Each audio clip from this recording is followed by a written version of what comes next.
Estimation du nombre d'enfants sévèrement malnutris dans une population.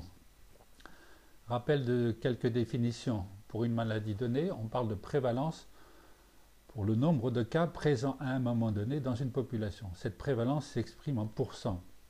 L'incidence correspond au nombre de nouveaux cas pour une période donnée et s'exprime habituellement en pourcents par an. L'estimation du nombre de patients à traiter pour une maladie donnée dépend du type de maladie considérée. Pour une maladie chronique, comme diabète, hypertension, VIH, ce nombre doit être estimé par la prévalence.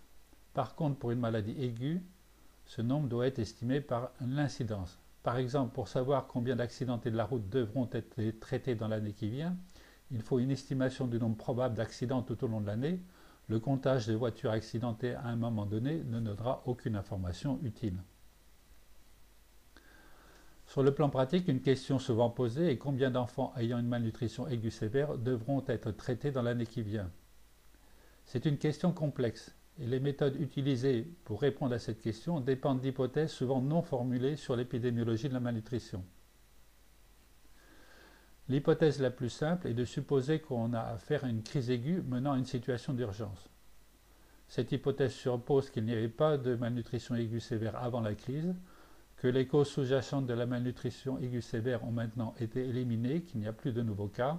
Il suffit donc de traiter les cas actuellement présents.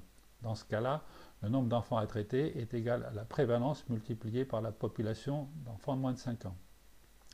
Cette méthode était couramment utilisée autrefois avant l'introduction de la PESIMA, notamment par les ONG d'urgence. Cette hypothèse de situation de crise est cependant très critiquable car elle repose sur des suppositions qui ne sont jamais vérifiées en pratique. S'il y a de la masse, il y en avait également avant la crise.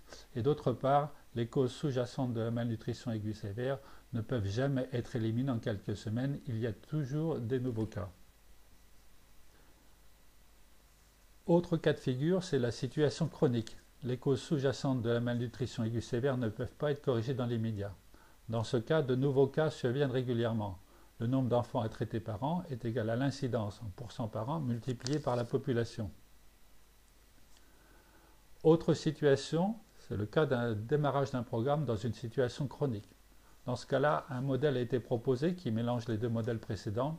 Donc le nombre de cas attendus serait égal à la prévalence augmentée de l'incidence multipliée par la population d'enfants de moins de 5 ans. Ces modèles basés sur une estimation de l'incidence sont plus fiables que les modèles précédents, mais ils se heurtent à la difficulté de mesure de l'incidence. Il faut savoir que pour estimer l'incidence, il existe deux types de méthodes. Soit on peut prendre une méthode directe, et c'est là la méthode de référence, c'est-à-dire on compte le nombre de nouveaux cas apparus chaque année, au besoin dans une population sentinelle. La méthode indirecte consiste à estimer l'incidence à partir de la prévalence. Et pour cela, on utilise une relation mathématique qui existe dans les situations stables entre l'incidence et la prévalence. On sait que l'incidence est égale à la prévalence divisée par la durée moyenne de l'épisode. Alors pendant longtemps, la méthode directe n'était pas applicable pour estimer l'incidence, car il n'y avait pas de système de détection de cas. Donc on était obligé de se baser sur une estimation indirecte. Et deux articles décrivent une tentative d'estimation de la durée moyenne d'un épisode de malnutrition aiguë sévère non traité, cette durée moyenne étant nécessaire pour calculer le coefficient de conversion entre prévalence et incidence. La première étude est une étude qui a été faite au Congo et au Sénégal, qui a été publiée par Garen et collaborateurs en 2009, qui était basée sur le suivi de populations en l'absence de PESIMA. Les enfants dans ces populations étaient mesurés tous les 3 ou 6 mois. Et donc, dans ces populations, on pouvait calculer et mesurer de façon directe l'incidence, en calculant le nombre de nouveaux cas qui étaient survenus pendant l'intervalle.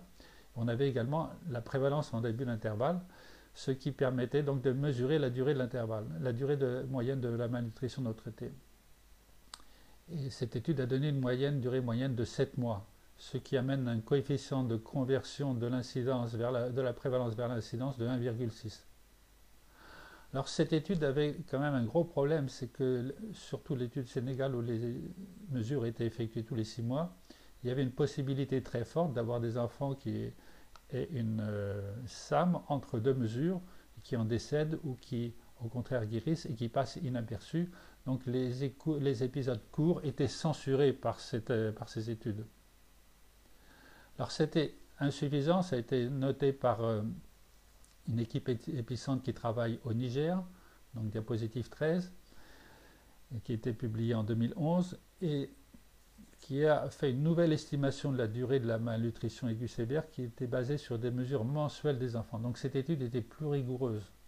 Elle a utilisé une méthode un peu différente avec une modélisation des épisodes et en utilisant un valeur maximum de vraisemblance. Et cette étude a donné une estimation de la durée de la malnutrition aiguë sévère non traitée de 45 jours, ce qui correspond à 0,12 années.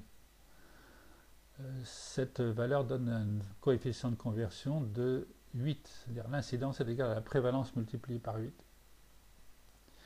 Si on fait le bilan des tentatives d'estimation de l'incidence par la méthode indirecte, je pense que ces études ont eu le mérite d'attirer l'attention sur les limites des méthodes d'estimation du nombre de cas basées sur la prévalence. Donc, ça introduit la notion de la nécessité d'une conversion. Ceci dit, il faut reconnaître que ces études montrent une très forte marge d'incertitude. Les coefficients de conversion, comme vous l'avez pu le voir, sont très variables. Ils varient d'un rapport de 1 à 5, entre de 1,6 à 8. Autre problème, c'est que ces modèles sont basés sur l'hypothèse de situations stables qui sont rarement vérifiées. Je pense que vous avez tous vu des chiffres d'admission d'enfants avec malnutrition sévère en fonction des saisons dans les centres de réhabilitation nutritionnelle, et ça varie constamment d'un mois à l'autre. La situation n'est jamais stable, l'hypothèse de départ n'est jamais vérifiée. D'autre part, il faut savoir que les estimations de la prévalence données par les enquêtes transversales classiques sont peu adaptées pour estimer la prévalence de la malnutrition aiguë sévère qui, sur le plan statistique, est une maladie rare. C'est-à-dire que les intervalles de confiance de prévalence qui sont donnés sont extrêmement larges. Un dernier problème, c'est que ces études de prévalence sont souvent basées sur l'indice poids-taille, alors que les admissions dans les centres de renutrition se font souvent sur le périmètre brachial. En conclusion, ces méthodes d'estimation indirecte sont peu fiables et, à mon avis, devraient être abandonnées.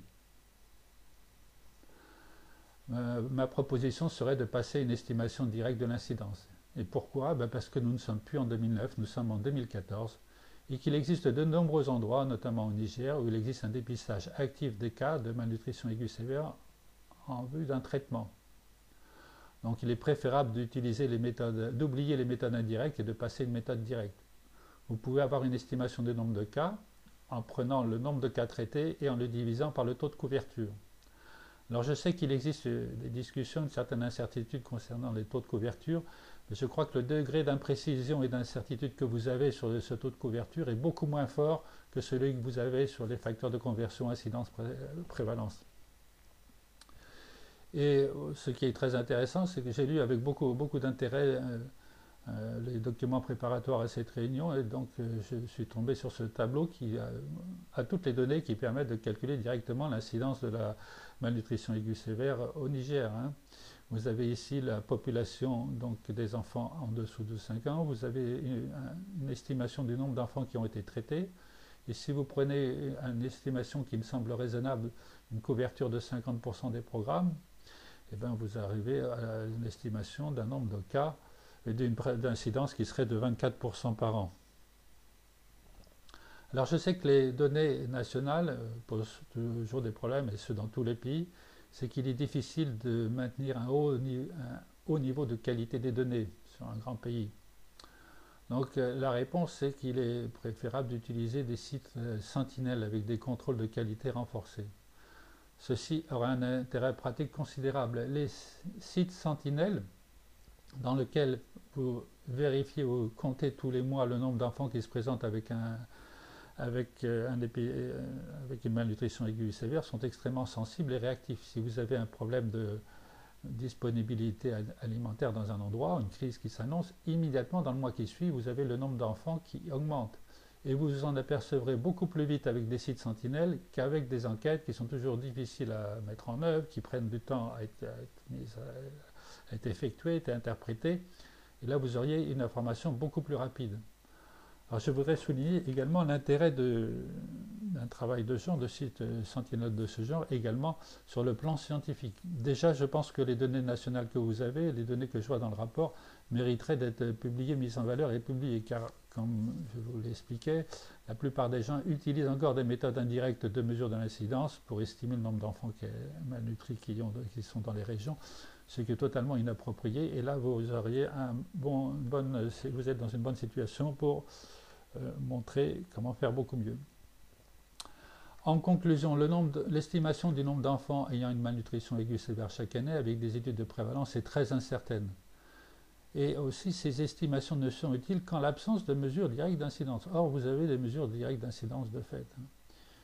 Utiliser les données des années précédentes pour estimer le nombre probable de cas probables pour les années à venir, ça me paraît beaucoup plus fiable que de vous baser sur des enquêtes, des enquêtes de prévalence avec toutes les incertitudes attachées au problème de conversion. Je vous remercie de votre attention.